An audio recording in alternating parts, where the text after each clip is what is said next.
Hello friends, আমি Tanima. Welcome back to my channel. তো আজ চলে এসেছি পাস্তা রেসিপি নিয়ে।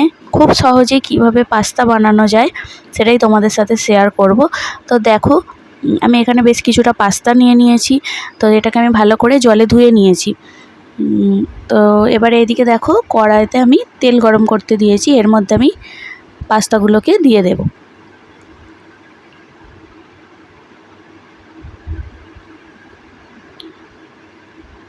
এই যে পাস্তাগুলোকে দিয়ে এবারে একটু নাড়াচাড়া করে নেব, ছাড়িয়ে নেব, কারণ জলে ভেজানোর ফলে এগুলো তো ময়দা দিয়ে তৈরি হয়, সেই কারণে একটু মানে গায়ে গায়ে লেগে গেছিলো। তো তেলে দিয়ে আমি একটু ছাড়িয়ে নিয়েছি। এবারে আমি এতে দিয়ে দেব জল, মানে ভালো করে সেদ্ধ করার জন্য যতটুকু জল লাগে সেরকমই জল দেব। আর দিয়ে দেব এর মধ্যে 1 চামচ নুন। তো এবার আমি এটা মোটামুটি 5 থেকে 10 মিনিটের মতো এটা সেদ্ধ হতে দেব। তো দেখো, আমার সেদ্ধ হয়ে গেছে। এবারে আমি এগুলোকে একে একে তুলে নিচ্ছি।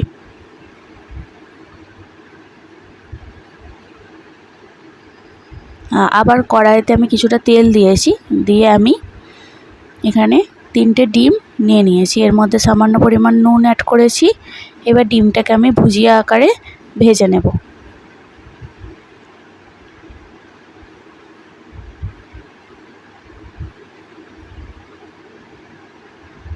এই দেখো, ডিমটা আমার প্রায় ভাজা ভাজা হয়ে এসেছে। এবার আমি এটাকে তুলে নেব।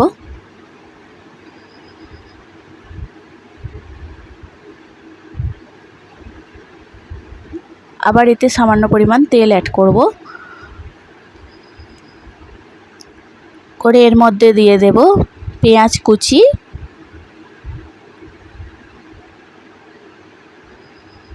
আর দেব গাজর কুচি। গাজরকে একটু সরু সরু করে কাটলে বেশ দেখতে ভালো লাগে। আর দেব বাঁধাকপি কোচানো। এবার এতে দিয়ে দেব কোচানো টমেটো।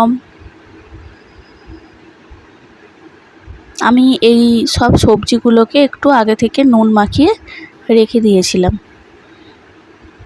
এবার এটাকে ভালো করে একটু ভেজে নিয়ে এর মধ্যে আমি টমেটো কেচাপ অ্যাড করছি।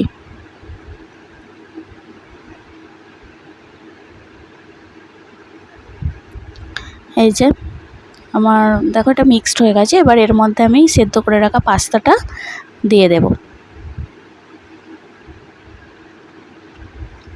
পাস্তাটা দিয়ে ভালো করে সবজির সাথে ভালো করে নেড়ে চেড়ে নেব, আর দেব ডিমের ভুজিয়াটা। এবার ভালো করে আমি মিক্সড করে নিচ্ছি। মিক্সড করা হয়ে গেছে। এবার এর মধ্যে আমি দিয়ে দেব কুচিয়ে রাখা কাঁচা লঙ্কা। সেটা দিয়েও আমি ভালো করে মিক্সড করে নিয়েছি। তো দেখো, আমার পাস্তা রেডি খুব সহজেই। এবার এর ওপরে আমি হালকা করে ছড়িয়ে দেব গোলমরিচের গুঁড়ো আর টমেটো কেচাপ। এবার গরম গরম সার্ভ করব। Thank you.